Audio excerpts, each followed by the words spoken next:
അസ്സലാമു അലൈക്കും. Welcome back to Wisal media. ഞാൻ ഫക്രുദ്ദീൻ പന്താവർ. ഇപ്പോൾ ഖാദിമാരെ കുറിച്ച് ഭയങ്കര വിവാദങ്ങളാണ്. ഖാദി ഫൗണ്ടേഷൻ, ഖാദിമാര് അറിവില്ലാത്ത ആളുകൾ ഖാദിമാരാവാൻ പാടില്ല, തങ്ങന്മാർ ഖാദിയാൽ പ്രശ്നമാണ്, ഇങ്ങനെ പരസ്പരം ആരോപണങ്ങൾ ഉന്നയിക്കുമ്പോൾ ഒരു ഖാദിയുടെ കഥ എനിക്ക് ഓർമ്മ വരികയാണ്. ആ ഖാദി യുവാവായൊരു ഖാദിയാണ്. പക്ഷെ ആ ഖാദി നാട്ടിൽ ഫിത്നയുണ്ടാക്കി, നാട്ടിലൊരുപാട് പ്രശ്നങ്ങൾ ഉണ്ടാക്കി എന്നുള്ള പരാതി ഉണ്ടായി. ഒരു ഖാദിയിൽ നിന്ന് ജനം പ്രതീക്ഷിക്കുന്നത്, ഭരണകൂടം പ്രതീക്ഷിക്കുന്നത് സന്തോഷവും ഐക്യവുമാണെങ്കിൽ 34 വയസ്സുള്ള യുവകോമളനായ വലിയ പണ്ഡിതനായ ഈ ഖാദി നാട്ടിലൊരുപാട് കലാപങ്ങളും പ്രശ്നങ്ങൾക്കും കോപ്പ് കൂട്ടുന്നു എന്നായിരുന്നു പരാതി. നാട്ടുകാരിൽ ചിലർക്ക് പരാതി, അവിടുത്തെ ഭരണകൂടത്തിന് പരാതി. അങ്ങനെയാണ് വലിയ ഖലീഫക്ക് ഒരു പരാതി കിട്ടുന്നത്. യമൻ ദേശത്തായിരുന്നു ഈ ഒരു ഖാദി ഉണ്ടായിരുന്നത്. യമൻ ദേശത്തെ പ്രധാന ഖാദിയാണ്. പക്ഷേ ഈ ഖാദിക്കൊരു കുഴപ്പമുണ്ട്. ഈ ഖാദി ഭരണകൂടത്തിനെതിരെ കലാപമുണ്ടാക്കുന്ന തീവ്രവാദികൾക്കൊപ്പം നിലനിൽക്കുന്നു, അവർക്ക് ആശയപ്രചരണം ഉണ്ടാക്കുന്നു, അവർക്ക് വളരെ വലിയ സ്വാധീനം ഉണ്ടാക്കി കൊടുക്കുന്നു എന്നൊക്കെയായിരുന്നു യമൻ ഗവർണറായ ഹമ്മാദ് എന്ന പേരുള്ള ഒരു അതിക്രമി പരാതിയുമായിട്ട് ഖലീഫയുടെ മുന്നിലേക്ക് എത്തിയത്. നിരവധി തവണ പരാതി അയച്ചപ്പോൾ ഖലീഫ ഒരൊറ്റ കാര്യമേ പറഞ്ഞുള്ളൂ: ആ ഖാദിയെ ഇങ്ങോട്ട് പിടിച്ചു കെട്ടിക്കൊണ്ടുവരിക. അതോടുകൂടി ഹമ്മാദ് എന്ന പേരുള്ള ഭരണകൂടത്തിന് വളരെ സന്തോഷമായി. കാരണം നാട്ടിൽ ഫിത്തനയുണ്ടാക്കുന്ന ആ ഖാദിയെ പിടികൂടാനുള്ള ഉത്തരവ് കിട്ടിയിരിക്കുന്നു. അങ്ങനെയാണ് ആ യുവ പണ്ഡിതനെ, 34 വയസ്സുള്ള പണ്ഡിതനെ പിടികൂടിയിട്ട് അവിടുത്തെ തീവ്രവാദികൾക്കൊപ്പം എവിടേക്ക് പറഞ്ഞയച്ചു? ഖലീഫയുടെ അടുത്തേക്ക് പറഞ്ഞയച്ചു. അന്ന് ബഗ്ദാദിന് സമീപമുള്ള ഒരു പട്ടണത്തിലാണ് ഖലീഫ ഹാറൂൺ റഷീദ് താമസിക്കുന്നത്. തൻ്റെ മുന്നിലേക്ക് വന്ന ഈ ഒരു കുറ്റവാളികളെ കണ്ട് ഹാറൂൺ റഷീദ് ഒരൽപ്പം മൗനിയായി. കാരണം 100 കണക്കിന് തീവ്രവാദികളായ ആളുകളോടൊപ്പം സുന്ദരനായ 34 വയസ്സുള്ള ആരോഗ്യമുള്ള ഒരു നീണ്ട തലപ്പാവുള്ള താടിയൊക്കെ വെട്ടിയൊതുക്കിയ ഒരു പണ്ഡിതൻ. ആ പണ്ഡിതന്റെ പേര് ഇമാം ഇദ്രീസ് ബിൻ ഷാഫിഈ റളിയല്ലാഹു അൻഹു, ഇമാം ഷാഫിഈ റളിയല്ലാഹു അൻഹു എന്നാണ്. ഏതായാലും രാജാവ് ഒരു കാര്യം തീരുമാനിച്ചു. ഈ കലാപകാരികളായ അലവിയാക്കളെയൊക്കെ ശിക്ഷിക്കുന്നതിന് മുൻപ് ഇദ്ദേഹത്തിന്റെ വിചാരണ ഒരല്പം താമസിച്ച് സാവകാശമായി ചെയ്യാൻ പാടും. കാരണം ഒരു പണ്ഡിതനല്ലേ, ഇത്തരം ഒരു പണ്ഡിതനെ പൊടുന്നനെ ശിക്ഷിക്കണ്ട, ഏതായാലും വധശിക്ഷയിൽ കുറഞ്ഞ ഒന്നും ഇവർക്കില്ല എന്നൊരു തീരുമാനമായിരുന്നു. ഇമാം ഷാഫി റളിയല്ലാഹുവിന്റെ മുന്നിൽ ഒരു തരത്തിലും മനസ്സിന് ചാഞ്ചല്യങ്ങളില്ല. അദ്ദേഹം എന്ത് തെറ്റാണ് ചെയ്തത്? ഒരു തെറ്റും ചെയ്തിട്ടില്ല. പക്ഷേ നാട്ടുകാരിൽ വളരെ വലിയൊരു വിഭാഗം ഫിത്തനയുണ്ടാക്കുന്ന, പ്രശ്നമുണ്ടാക്കുന്ന ഖാദി എന്നുള്ള പേരാണ് ഇമാം ഷാഫിക്ക് കൊടുത്തത്. ഇമാം ഷാഫി റളിയല്ലാഹു അൻഹു ഏറെ ദാരിദ്ര്യം നിറഞ്ഞ ഒരു ബാല്യത്തിലൂടെ കടന്നു വന്ന ഒരാളാണ്. അദ്ദേഹത്തിന്റെ സുഹൃത്ത് വഴിയാണ് യമനിൽ, അദ്ദേഹത്തിന്റെ സുഹൃത്ത് യമനിലെ ഒരു ഖാദിയായിട്ട്, ചീഫ് ജസ്റ്റിസ്, ഒരു ന്യായാധിപനായിട്ട് നിയമിക്കപ്പെട്ടിരുന്നു. ആ സമയത്ത് നിയമനിർമ്മാണത്തിന്റെ ഒരു ഉദ്യോഗസ്ഥനായിട്ട് ഇമാം ഷാഫിയെ നിയമിച്ചു. ഇമാം ഷാഫി റളിയല്ലാഹു അൻഹു എന്ന അഗാധമായ പാണ്ഡിത്യമുള്ള ആ യുവാവ്, അന്ന് ക്രിസ്തുവർഷം 800 ആയിട്ടുള്ളൂ. അദ്ദേഹത്തിന്റെ പ്രശസ്തി യമനിലാകെ പടരാൻ തുടങ്ങി. കാരണം ഏതൊരു നിയമങ്ങൾ വരുമ്പോഴും അത് യുക്തിയും അതേപോലെ മസ്അലയും അനുസരിച്ച് വിധി പറയാനുള്ള കഴിവുണ്ടായിരുന്നു ഇമാം ഷാഫി റളിയല്ലാഹു അൻഹുവിന്. ഇമാം ഷാഫി റളിയല്ലാഹുവിന്റെ ഗുരുനാഥന്മാരെല്ലാം പ്രതീക്ഷിച്ചത് ഒരു സർക്കാർ ഉദ്യോഗസ്ഥനായിട്ട് മാറുന്ന പണ്ഡിതനെയല്ല, മറിച്ച് ഒരുപാട് അറിവുകളുള്ള മനുഷ്യർക്ക് ഉപകാരപ്പെടുന്ന ഒരു മേഖലയിൽ വർത്തിക്കണം എന്നായിരുന്നു. അതുകൊണ്ട് തന്നെ ഉദ്യോഗസ്ഥം സ്വീകരിച്ചത് പണ്ഡിതന്മാർക്കൊന്നും അത്ര ഇഷ്ടമായിരുന്നില്ല. എന്നാൽ ഇമാം ഷാഫി റളിയല്ലാഹു അൻഹുവിന്റെ ബാല്യവും യൗവനവും ഒക്കെ ദാരിദ്ര്യം നിറഞ്ഞായതുകൊണ്ട് ഇങ്ങനൊരു ഉദ്യോഗം സ്വീകരിക്കേണ്ടി വന്നു. അങ്ങനെ കുറച്ചു നാളാണ് ഈ ഒരു ന്യായാധിപന്റെ കീഴിലെ ഒരു ഓഫീസ് ജീവനക്കാരനായിട്ട് ഇമാം ഷാഫി റളിയല്ലാഹു അൻഹു നിയമിതനായത്. പക്ഷേ അദ്ദേഹത്തിന്റെ നീതിപൂർവമായ ഇടപെടലുകൾ അദ്ദേഹത്തിന് സ്ഥാനക്കയറ്റം ലഭിക്കാനിടയാക്കി. അങ്ങനെയാണ് ഇമാമിനെ ഈ അവിടുത്തെ ഒരു ഖാദിയായിട്ട്, ജഡ്ജിയായിട്ട്, ന്യായാധിപനായിട്ടുള്ള സ്ഥാനക്കയറ്റം ലഭിക്കുന്നത്. അദ്ദേഹത്തിന് ഈ ഒരു ന്യായാധിപനായ ജോലി കിട്ടുന്നതിന് മുൻപ് തന്നെ മക്കയിലെത്തി. അതേപോലെ തൻ്റെ കുടുംബക്കാരെ കണ്ടു, തൻ്റെ പ്രിയപ്പെട്ട മാതാവിനെ കണ്ടു, തൻ്റെ ഗുരുനാഥന്മാരെ കണ്ടു. എല്ലാവരും ഒരുപോലെ പറഞ്ഞത്: പൊന്നു മോനെ, നിനക്കെന്തിനാണ് ഇങ്ങനൊരു സർക്കാർ ഉദ്യോഗം? നീ അതിന്മേൽ അവിടെ കെട്ടിക്കിടക്കില്ലേ? നിനക്കൊരുപാട് അറിവുകളുടെ ലോകത്തേക്ക് കടക്കാനുള്ളതല്ലേ? അപ്പം അദ്ദേഹം ഇതിങ്ങനെ എല്ലാം കേട്ടു, എല്ലാ വിമർശനങ്ങളും കേട്ടു. അദ്ദേഹം വിചാരിച്ചു, തനിക്ക് ഈ രംഗത്തും ശോഭിക്കാൻ കഴിയുമെന്ന് ഇവർക്കറിയില്ലല്ലോ. ഒരു ന്യായാധിപൻ എന്ന നിലക്ക് ഇമാം ഷാഫി റളിയല്ലാഹു അൻഹു വിധി പറഞ്ഞ കേസുകൾ എല്ലാവരെയും അത്ഭുതപ്പെടുത്തി. കാരണം പലപ്പോഴും ഇരകളാകപ്പെടുന്ന സാധാരണക്കാരാണ്, പ്രതികളായിട്ട് വരുന്നത് ഭരണവുമായിട്ട് ബന്ധമുള്ള ആളുകൾ. അവിടെ മുഴുവനും ഭരണാധികാരികൾക്കെതിരെ നീതിപൂർവ്വം സംസാരിക്കുന്ന, ഭരണാധികാരികളെ ഭയക്കാത്ത, അവരുടെ പാവയായി മാറാത്ത, തൻ്റെതായ വ്യക്തിത്വമുള്ള ഒരു പണ്ഡിതനും ഖാദിയായിട്ട് മാറാൻ 34 വയസ്സുള്ള ആ ഇമാമിന് കഴിഞ്ഞിരുന്നു. അതോടുകൂടി യമൻ നിവാസികൾ മുഴുവനും ആദരവോടുകൂടിയാണ് ഇമാം ഷാഫി റളിയല്ലാഹുവിനെ കണ്ടതും സ്വീകരിച്ചതും. പക്ഷേ ഇത് ഇഷ്ടപ്പെടാത്ത ഒരാളുണ്ടായിരുന്നു. അന്ന് മക്കയും യമനും കൂടി ഭരിക്കുന്നത് ഹമ്മാദ് എന്നു പേരുള്ള ഒരു ഗവർണറാണ്. ഹമ്മാദിന് മനസ്സിലായി തൻ്റെ തോന്നിവാസങ്ങൾ നടപ്പിലാക്കാൻ, തൻ്റെ തോന്നിവാസങ്ങൾ ജനങ്ങൾക്കുമേൽ അടിച്ചേൽപ്പിക്കാൻ ഈ മനുഷ്യന് ഒരു തടസ്സമാകും. എങ്ങനെ ഈ മനുഷ്യനെ ഒഴിവാക്കാം? ഇതായിരുന്നു ഹമ്മാദിന്റെ ചിന്ത. ഹമ്മാദ് ചെയ്തു കൂട്ടുന്ന തമ്മാടിത്തരങ്ങൾക്കെതിരെ നേരിട്ട് ചെന്ന് തന്നെ ഇമാം ഷാഫി റളിയല്ലാഹുവിന് മറുപടി പറയുമായിരുന്നു. ഹമ്മാദിന്റെ കരങ്ങൾ പിടിച്ചുകൊണ്ട് പറയുമായിരുന്നു, പൊന്നു ഹമ്മാദേ, നീ ഒരു ഗവർണറാണ്, നീ ഖലീഫയുടെ ഗവർണറാണ്, അതുകൊണ്ട് നീ ഇങ്ങനെ തെറ്റുകൾ ചെയ്താൽ ജനങ്ങൾ പിന്നെ എങ്ങനെ നിന്നെ സ്നേഹിക്കും?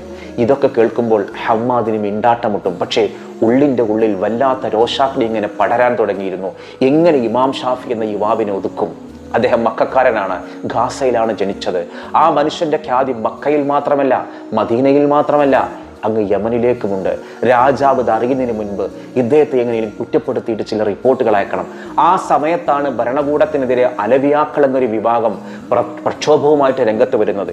തീവ്ര സ്വഭാവമുള്ള ആളുകളായിരുന്നവർ അലി റളിയല്ലാഹുവിന്റെ പേര് പറഞ്ഞ് നിലവിലുള്ള ഭരണകൂടത്തിനെ നശിപ്പിക്കുക എന്നതായിരുന്നു അവരുടെ തന്ത്രം. ഈ ഒരു സന്ദർഭം തന്നെ ഇവർ നന്നായിട്ട് ഉപയോഗിച്ചു.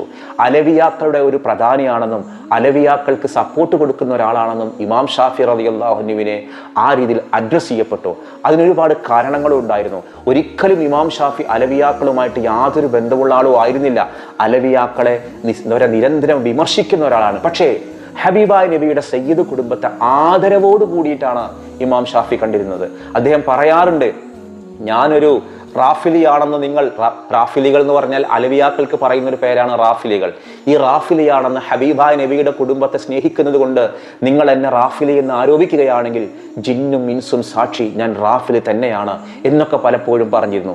ഇതൊക്കെ സന്ദർഭത്തിൽ നിന്ന് അടർത്തിയെടുത്തിട്ട് ഇമാം ഷാഫി റളിയല്ലാഹു അൻഹു എന്ന സുന്ദരമായ മുഖമുള്ള ആ സയ്യിദ് കുടുംബത്തിൽ പിറന്ന ആ ഒരു വിഖ്യാതനായ പണ്ഡിതനെ അലവിയാക്കൾ എന്ന തീവ്ര സ്വഭാവമുള്ള സംഘടനയുടെ ആളാക്കി മാറ്റി ചിത്രീകരിച്ച് ഹമ്മാദ് നേരെ ഖലീഫയായ ഹാറൂൻ റഷീദിന് റിപ്പോർട്ടുകൾ അയക്കാൻ തുടങ്ങി. എല്ലാ തെളിവുകളും കയ്യിൽ കിട്ടി എന്നായിരുന്നു ഹമ്മാദിന്റെ അവകാശവാദം. കാരണം ഇങ്ങനെയുള്ള മുറിവാക്കുകളാണ്, സന്ദർഭത്തിൽ നടത്തിയെടുത്ത വാക്കുകൾ. ഒരിക്കൽ പോലും ഇത്തരത്തിലുള്ള തീവ്ര സ്വഭാവമുള്ള ആളുകളോട് ഐക്യപ്പെട്ടിരുന്നില്ല ഇമാം ഷാഫി റളിയല്ലാഹു. പക്ഷേ ഇമാം ഷാഫി റളിയല്ലാഹുവിനെ കുറിച്ചുള്ള ഈ അപവാദങ്ങളും ഈ ഒരു തെറ്റായ കാര്യങ്ങളൊക്കെ ഹമ്മാദ് പറഞ്ഞവന്റെ ഉദ്ദേശം അവിടെ നിന്ന്, യമനിൽ നിന്ന്, തൻ്റെ അധികാര പരിധിയിൽ നിന്ന് എങ്ങനെയെങ്കിലും ഇമാം ഷാഫി ഒഴിവാക്കണം. അത് രാജാവ് കൊന്നുകളഞ്ഞാലും വേണ്ടില്ല, തടവ് ശിക്ഷയായിട്ട് പെടുത്തിയാലും വേണ്ടില്ല, നാട് കടത്തിയാലും വേണ്ടില്ല, തൻ്റെ മുന്നിൽ ആ ശല്യം വരാൻ പാടില്ല. അതുകൊണ്ടാണ് ഈ ഒരു ഇമാം ഷാഫി റളിയല്ലാഹുവിനെ തീവ്ര സ്വഭാവക്കാരനാക്കി ചിത്രീകരിച്ചിട്ട് റിപ്പോർട്ട് അയച്ചത്. അതോടുകൂടി ഖലീഫയുടെ ഓർഡർ വന്നു, അവരെ മുഴുവനും പിടിച്ചു കെട്ടി ഇങ്ങോട്ട് കൊണ്ടുപോവാം. അലവിയാക്കളായ തീവ്ര സ്വഭാവമുള്ള പ്രക്ഷോഭകാരികളെയൊക്കെ അടിച്ചവശരാക്കിയിട്ട് മൃഗവാഹനത്തിലാണ് അങ്ങ് ഇറാഖിലേക്ക് യമനിൽ നിന്ന് കൊടുത്തയക്കുന്നത്. ആ കൂട്ടത്തിൽ കൈകൾ ബന്ധിക്കപ്പെട്ട് അനങ്ങാൻ പോലും കഴിയാതെ ഇമാം ഷാഫി റളിയല്ലാഹു അൻഹു എന്ന ആ ചുറുചുറുക്കുള്ള പണ്ഡിതനും കൂടി ഉണ്ടായിരുന്നു. ഇവരെ മുഴുവനും കൊട്ടാരത്തിലാക്കിയപ്പോൾ ആദ്യമായിട്ട് ബഗ്ദാദിന്റെ കൊട്ടാരം കണ്ട ഇമാം ഷാഫി റളിയല്ലാഹു അൻഹു കണ്ണീരോടുകൂടി ഇങ്ങനെ മനസ്സിലാഗ്രഹിച്ചു, പടച്ചറബ്ബേ, എനിക്കൊരുപാട് പരിചയമുള്ള ആളുകളൊന്നും ഇവിടെയില്ല, പക്ഷേ എനിക്ക് ചില ആളുകൾ എനിക്ക് പരിചയമുണ്ട്. ഞാൻ മദീനയിൽ ഇരിക്കുമ്പോൾ മദീന സന്ദർശിക്കാൻ വരുന്ന അബൂ ഹനീഫയുടെ ശിഷ്യന്മാരടങ്ങുന്ന ആളുകൾ എന്നെ വലിയ വലിയ പണ്ഡിതന്മാരെന്നെ കാണാൻ വന്നിട്ടുണ്ട്. ഞങ്ങൾ തമ്മിൽ മുനാദറകൾ നടത്തിയിട്ടുണ്ട്. അത്തരം ഒരാൾ ഇവിടെ ഉണ്ടാകുമോ അറിയില്ല, അന്വേഷിക്കണം. ഏതായാലും ഖലീഫ ഇവരെ മുഴുവനും കണ്ടു. ഖലീഫ പറഞ്ഞു, ഒരു പണ്ഡിതനായതുകൊണ്ട് നമുക്ക് വിചാരം തൽക്കാലം നീട്ടിവെക്കാം. ഇദ്ദേഹത്തിന്റെ കുറ്റകൃത്യം എന്താണെന്ന് ഗൗരവത്തോടു കൂടി അന്വേഷിക്കേണ്ടതുണ്ട്. ഏതായാലും വധശിക്ഷയിൽ കുറഞ്ഞൊന്നും കിട്ടില്ല. ഇമാം ഷാഫി റളിയല്ലാഹുവിന്റെ എല്ലാ പ്രതീക്ഷകളും പോയോ? ഒരിക്കലുമില്ല. അള്ളാഹുവിൽ പ്രതീക്ഷയോടുകൂടി കാത്തിരുന്നു.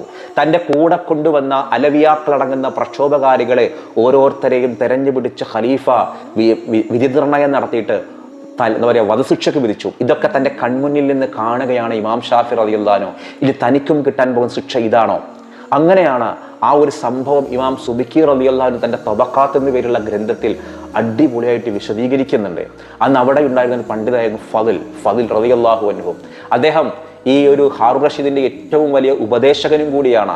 ഫദിലിനോട് പറഞ്ഞു, കുറച്ച് ദിവസങ്ങളായിട്ട് നമ്മുടെ കൊട്ടാരത്തിൽ പാർപ്പിച്ച ആ പണ്ഡിതനില്ലടോ, ഖുറൈശി കുടുംബത്തിൽപ്പെട്ട പണ്ഡിതൻ, അദ്ദേഹത്തെ ഇങ്ങോട്ട് പിടിച്ചുകൊണ്ടുവരൂ, വിചാരണ ആരംഭിക്കട്ടെ എന്ന്. ഫദിൽ എന്നു പേരുള്ള ആ പണ്ഡിതൻ അറിയാം ഇമാം ഷാഫിയുടെ ക്വാളിറ്റി എന്താണെന്ന്. ഫദിൽ വളരെ വേദനയോടുകൂടി ഇമാം ഷാഫിയെ പാർപ്പിച്ച ആ ഒരു കെട്ടിടത്തിലേക്ക് എത്തി. ഇമാം ഷാഫിയോട് പറഞ്ഞു, അങ്ങയെ വിചാരണക്ക് കൊണ്ടുപോകാൻ വേണ്ടി കൽപ്പിക്കപ്പെട്ടിട്ടുണ്ട്. അങ്ങയെ എന്തു വന്നാലും തൂക്കിലേറ്റാനാണ് ഖലീഫയുടെ തീരുമാനം. കാരണം അതിനു വേണ്ടിയുള്ള സജ്ജീകരണങ്ങളൊക്കെ ഒരുക്കിയിട്ടുണ്ട്. ഇമാം ഷാഫി നിമിഷം കണ്ണുകളടച്ചു. തബഖാത്തിൽ ഇമാം സുബിക്കി റളിയല്ലാഹു പറയുന്ന സംഭവമാണ് ഞാൻ പറയുന്നത്. ഇമാം ഷാഫി റളിയല്ലാഹു നിമിഷം കണ്ണുകളടച്ചു. എനിക്ക് 2 റക്അത്ത് സുന്നത്ത് നമസ്കരിക്കാൻ സമയം തരാമോ എന്ന് ചോദിച്ചു. എന്തോ ചെയ്തോളൂ എന്ന് പറഞ്ഞു. സുന്നത്ത് നമസ്കരിച്ചു. അങ്ങനെ വളരെയധികം അഭിമാനത്തോടുകൂടി ഉയർത്തിപ്പിടിച്ച ശിരസ്സുമായിട്ട് തെറ്റ് ചെയ്തിട്ടില്ലല്ലോ, വിചാരണയിൽ തനിക്ക് നീതി കിട്ടുമെന്നുള്ള വിശ്വാസം ഇമാം ഷാഫിക്ക് ഉണ്ടായിരുന്നു. കാരണം താൻ ഒരിക്കലും അലവിയാക്കളെ സപ്പോർട്ട് ചെയ്തിട്ടില്ല. തൻ്റെ ഗവർണറായിരുന്ന ഹമ്മാദിന്റെ കുൽസിത ശ്രമങ്ങളാണ് ഇതിൻ്റെ പിന്നിൽ. ഖലീഫയെ നേരിൽ കാണാനുള്ള യോഗമുണ്ടെങ്കിൽ അതൊന്നും അദ്ദേഹത്തിന് ധരിപ്പിക്കണമെന്നൊരു ചിന്തയുണ്ടായിരുന്നു. ഫദിൽ എന്നു പേരുള്ള മനുഷ്യൻക്ക് ഇമാം ഷാഫിയോട് വല്ലാത്തൊരു ഇഷ്ടമായിരുന്നു. ഫദിൽ വളരെ വലിയ പണ്ഡിതനാണ്. അബൂ ഹനീഫയുടെ മദ്ഹബിൽ നിയമങ്ങൾ നിർമ്മാണം നടത്തുന്ന വളരെ മുജ്തഹിദായ പണ്ഡിതനാണ്. ആ ഫദിൽ പോലും ഇമാം ഷാഫിയുടെ പാണ്ഡിത്യത്തിന് മുന്നിൽ തലകുനിച്ചു പോയൊരു മനുഷ്യനാണ്. പക്ഷേ രാജാവ് പറഞ്ഞാൽ മറ്റൊന്നും ചെയ്യാനില്ലല്ലോ. കൊന്നു കളയാൻ വേണ്ടി കൊണ്ടുപോകാനാണെങ്കിൽ അത് തന്നെ മാർഗമുള്ളൂ. കാരണം അന്നത്തെ കാലം അങ്ങനെയാണ്. ഇമാം ഷാഫി റളിയല്ലാഹു അൻഹുവുമായിട്ട് കൊട്ടാരത്തിലേക്ക് വന്നു. ആ ഒരു മട്ടുപ്പാവിലേക്ക് ആദ്യം കടന്നു വന്നു. കൊട്ടാര വളപ്പിലേക്ക് വന്നിട്ട് കൊട്ടാരത്തിനുള്ളിൽ കടന്നപ്പോൾ ദൂരെ നിന്ന് കാണുന്നുണ്ട് അവിടുത്തെ ഭരണാധികാരി ഹാറൂൺ റഷീദിനെ. ആ സമയത്ത് ഫദിൽ എന്നു പേരുള്ള ആ പണ്ഡിതൻ നോക്കിയത് ഇമാം ഷാഫിയുടെ മുഖത്തേക്കാണ്. ആ മുഖത്ത് അപ്പോഴും ഗാംഭീര്യമുണ്ട്, പ്രതീക്ഷയുണ്ട്, പടച്ച റബ്ബിൽ തവക്കുലാക്കിന്റെ അടയാളമുണ്ട്. അദ്ദേഹം ഒരു മന്ത്രം ഉരുവിട്ടു. ആ ചുണ്ടുകൾ കൊണ്ട് എന്തോ ഒരു ദിക്റുകൾ ചൊല്ലുന്നു. ആ ദിക്ർ ചൊല്ലിയിട്ടാണ് ആ ഒരു കൊട്ടാരത്തിന്റെ ആ ഒരു രാജാവിരിക്കുന്ന ആ ഒരു കെട്ടിടത്തിനുള്ളിലേക്ക് കടന്നത്, ആ റൂമിലേക്ക് കടക്കുന്നത്. അത്ഭുതം! ആ ദിക്റിന്റെ മഹത്വം കൊണ്ട് അതുവരെ കൊല്ലാൻ വേണ്ടി പടയാളികളെ മുഴുവനും ജഡ്ജിമാരെയൊക്കെ നിയമിച്ച ആ ഒരു ഹാറൂൺ റഷീദിന്റെ മുന്നിലേക്ക് അദ്ദേഹം കടന്നു വരുന്നത് കണ്ടപ്പോൾ ഹാറൂൺ റഷീദ് എഴുന്നേറ്റ് നിന്ന് ബഹുമാനിച്ചിട്ട് ആ മനുഷ്യനെ തൻ്റെ സിംഹാസനത്തിൽ ഇരുത്തിച്ചു. ഫദിലാകെ കടന്ന് വിറക്കാൻ തുടങ്ങി. കൊന്നു കളയേണ്ടിയിരുന്ന പണ്ഡിതനെ എങ്ങനെയാണ് ഹാറൂൺ റഷീദ് ഇങ്ങനെ ഭയന്നു പോയത്? എന്താണ് ഹാറൂൺ റഷീദിനെ ഭയപ്പെടുത്തിയത്? അതുവരെ കൊല്ലണമെന്ന് പറഞ്ഞിരുന്ന രാജാവ് ഖലീഫ ഈ ഇമാം ഷാഫി റളിയല്ലാഹു അൻഹുവിനെ കണ്ടപ്പോൾ ഭയത്തോടുകൂടി എന്തൊക്കെയോ സംസാരിക്കുന്നു. സംസാരം പുറത്തേക്ക് കേൾക്കുന്നില്ല, രഹസ്യമായ സംസാരമാണ്. എന്നിട്ട് ഇതാ ആ ഒരു സിംഹാസനത്തിൽ ഇരുത്തിക്കുന്നു. സന്തോഷത്തോടു കൂടി ഫദിലിനോട് പറയുന്നു, ഓ ഫദിൽ, ഇദ്ദേഹത്തിനെ ആദരവോടുകൂടി കൊണ്ടുപോവുക, അദ്ദേഹത്തിന് എന്താണ് വേണ്ടതെങ്കിൽ സമർപ്പിക്കുക, നമ്മുടെ പ്രിയപ്പെട്ട അതിഥിയാണെന്ന് പറയുന്നു. ഫദിലിന്റെ കണ്ണിൽ നിന്ന് സന്തോഷത്തിന്റെ കണ്ണുനീരൊലിച്ചു. എൻ്റെ പ്രിയപ്പെട്ട ഇമാം ഷാഫി രക്ഷപ്പെട്ടല്ലോ, അദ്ദേഹം വളരെ വലിയ പണ്ഡിതനാണ്, കൊലക്കത്തിയിൽ നിന്ന് അല്ലെങ്കിൽ വധശിക്ഷയിൽ നിന്ന് രക്ഷപ്പെട്ടല്ലോ എന്നുള്ള സന്തോഷം ഫദിലിന്റെ മുഖത്തുണ്ട്. ഇമാം ഷാഫിയുടെ കൈകൾ പിടിച്ചുകൊണ്ട് ചോദിച്ചു. ഫദിൽ ചോദിക്കുന്നൊരു ചോദ്യം ഇമാം സുബക്കി റളിയല്ലാഹു അൻഹു തൻ്റെ തബഖാത്തിൽ പറയുന്നത്. ഇമാം സുബക്കി റളിയല്ലാഹു അൻഹു, അങ്ങ് എന്തു മന്ത്രമാണ് പറഞ്ഞത്? രക്ഷപ്പെടാൻ വേണ്ടി ഉപയോഗിച്ച മന്ത്രം ഏതാണ്? കാരണം ഒരിക്കൽ പോലും കോപിഷ്ഠനായ രാജാവ് അയഞ്ഞു പോകുന്ന ഒരു സമീപനം ഞാൻ കണ്ടിട്ടില്ല. എന്നോട് ഒരുപാട് ദേഷ്യപ്പെടുന്ന ഒരാളാണ് ഞാൻ. ഉപദേശകനാണെങ്കിലും എന്നോട് കർക്കശമായിട്ട് പെരുമാറാറുണ്ട്. ഞാൻ ക്ഷമിക്കാറാണ്. നിങ്ങളോട് എങ്ങനെയാണ് ഈ സ്നേഹത്തോടു കൂടി പെരുമാറാൻ കാരണം? ഇത്രയും ദേഷ്യപ്പെടുന്ന രാജാവിനെ ആ കോപത്തിന് രക്ഷപ്പെടുത്തിയ ആ ദിക്ർ ഏതാണ്? ഒന്ന് പറഞ്ഞു തരണം. ഇതായിരുന്നു ഫദിലിന്റെ ആവശ്യം. ഇതെല്ലാം കേട്ട് മുഖത്തൊരു പുഞ്ചിരി തൂക്കിക്കൊണ്ട് ആ ഒരു മന്ത്രം, ആ ദിക്ർ ഇമാം ഷാഫി റളിയല്ലാഹു അൻഹു ഫദിലിന് പറഞ്ഞു കൊടുത്തു. ഒരു 4-5 വരികൾ അടങ്ങുന്ന ഒരു ദിക്ർ. ആ ദിക്ർ പറഞ്ഞു കൊടുത്ത് അദ്ദേഹം അത് എഴുതിയെടുത്തിട്ട് തൻ്റെ ഒരു കീശയിൽ വെച്ചത്രേ. എപ്പോഴൊക്കെ ഹാറൂൺ റഷീദ് തന്നെ വിളിപ്പിക്കുമ്പോൾ ദേഷ്യപ്പെടുമെന്ന് തോന്നുന്നുവോ ആ സമയത്ത് ആ ദിക്ർ എഴുതിയ ഭാഗം ഒന്ന് കൈകൊണ്ട് തൊട്ടിങ്ങനെ ഇളക്കും. ആ ഒരൊറ്റ ജെർക്കിങ്ങിൽ തന്നെ, ആ ഒരൊറ്റ ഇളക്കലിൽ തന്നെ കോപിഷ്ഠനായ രാജാവിൻ്റെ വളരെ സ്മൂത്തായിട്ട് മാറുമത്ര ആ ദിക്റിൻ്റെ മഹത്വം. അത് ചൊല്ലേണ്ടി വരുന്നത് പോലുമില്ല. അതൊന്ന് കൈപ്പിടിച്ചിട്ട് ഇങ്ങനെ കിടന്ന് അനക്കിയാൽ മതി. ഇത് കിതാബിൽ പറഞ്ഞ സംഭവമാണ്. ആ ദിക്റിൻ്റെ കയ്യിലുണ്ട്, ഞാൻ പറഞ്ഞുതരാം. പക്ഷേ അതൊക്കെ ചൊല്ലേണ്ട ആളുകൾ ചൊല്ലേണ്ട രൂപത്തിൽ ചൊല്ലേണ്ടവരിൽ നിന്ന് ചൊല്ലേണ്ട ഇജാസത്ത് കിട്ടിയാലേ വിജയിക്കൂ. അതുകൊണ്ട് ഞാനത് ഇവിടെ പറയുന്നില്ല. കിതാബിൽ ആ ദിക്റുകളൊക്കെ ഉണ്ട്. മറ്റുള്ളവരുടെ മുന്നിലുള്ള കോപങ്ങളില്ലാതാക്കാൻ, ധാർഷ്ട്യങ്ങളില്ലാതാക്കാൻ ഉപകരിക്കുന്ന ദിക്ർ. ഖാദിമാർ ഇങ്ങനെയും ഉണ്ടോ? ജനങ്ങൾക്ക് വേണ്ടി ജീവിച്ച, ജനങ്ങളുടെ മനസ്സിൽ ജീവിച്ച ഖാദിമാർ. ഭരണകൂടം അവരെ വേട്ടയാടിയ കഥകൾ. ഇമാം ഷാഫി റളിയല്ലാഹുവിന്റെ കഥകൾ എങ്ങനെ പറഞ്ഞാലും അവസാനിക്കില്ല. ഇൻഷാ അല്ലാഹ് ഞാൻ ഇന്ന് എനിക്ക് തോന്നി ഖാദിമാരുടെ പ്രശ്നങ്ങൾ കണ്ടപ്പോൾ ഒരു ഖാദിയെക്കുറിച്ച്, ജനങ്ങൾക്ക് വേണ്ടി ജീവിച്ചൊരു ഖാദിയെക്കുറിച്ച് പറയണമെന്ന്. ഇൻഷാ അല്ലാഹ് ഈ ഒരു കഥ നിങ്ങൾ കേട്ടവരാവാം, ഏതായാലും കേട്ടവരാണെങ്കിൽ പ്രത്യേകം കമൻറ്റ് ചെയ്യണം, ഞങ്ങളത് കേട്ടതാണ്. അല്ലെങ്കിൽ കേൾക്കാത്തവരാണെങ്കിൽ ഇൻഷാ അല്ലാഹ് ഇമാം ഷാഫി റളിയല്ലാഹു അൻഹുവിനെ കുറിച്ച് പൂർണ്ണമായിട്ട് പറയണമെന്നൊരു ആഗ്രഹമുണ്ട്. വരും ദിവസങ്ങളിൽ ഇമാം ഷാഫിയുടെ ജീവചരിത്രം ഒന്ന് വിശദീകരിച്ച് പറയാം. അപ്പം അദ്ദേഹത്തിന് രാജാവ് പെട്ടെന്ന് സ്നേഹത്തിലാവാൻ ഈ ദിക്ർ മാത്രമാണോ കാരണം? മറ്റു ചില കാരണങ്ങൾ കൂടിയുണ്ട്. അതാണോ ഏതാണോ കാരണം നമുക്കറിയില്ല. പക്ഷേ ഈ ദിക്ർ ഒരു കാരണമാണ്. അതാണ് ഇമാം സുബ്കി തബഖാത്തിൽ പറയുന്നത്. ഈ മറ്റു ചില കാരണങ്ങളൊക്കെ നമുക്ക് വഴിയെ പറയാം ഇൻഷാ അല്ലാഹ്. അത് നിങ്ങൾ ഈ ചരിത്രം ഇഷ്ടപ്പെട്ട ആളുകളൊന്ന് കമൻറ്റ് ചെയ്യാൻ മറക്കുക. നമ്മൾ ഇന്ന് ചോദിക്കുന്ന ഒരു ചോദ്യം, 2 സിംഹങ്ങൾ, ഒരു സിംഹം മുസ്ലിം സിംഹം, ഒരു സിംഹം ഹിന്ദു സിംഹം. ഈ മുസ്ലിം സിംഹത്തിനെ ഹിന്ദു സിംഹത്തിൻ്റെ കൂടെ പാർപ്പിക്കരുത് എന്ന് VHP വിശ്വ ഹിന്ദു പരിഷത്ത് കോടതിയിൽ ഒരു ഹർജി കൊടുത്തു. എന്തായിരുന്നു? വളരെ വിചിത്രമായ ഹർജി. കോടതി സ്വീകരിച്ചു എന്നുള്ളതാണ്. മുസ്ലിമും ഹിന്ദു ഒന്നിച്ച് ജീവിക്കരുത്, അതാണ് അതിൻ്റെ പിന്നിലുള്ള ലക്ഷ്യം. സിംഹമാണെങ്കിൽ പോലും ആ മുസ്ലിം സിംഹത്തിൻ്റെയും ഹിന്ദു സിംഹത്തിൻ്റെയും പേരെന്തായിരുന്നു എന്നതാണ് ചോദ്യം. ഉത്തരം നിങ്ങൾ കമൻറ്റ് ചെയ്യണം. മറ്റൊരു ദിവസം മറ്റൊരു വീഡിയോയുമായി വീണ്ടും കാണാം. അസ്സലാമു അലൈക്കും.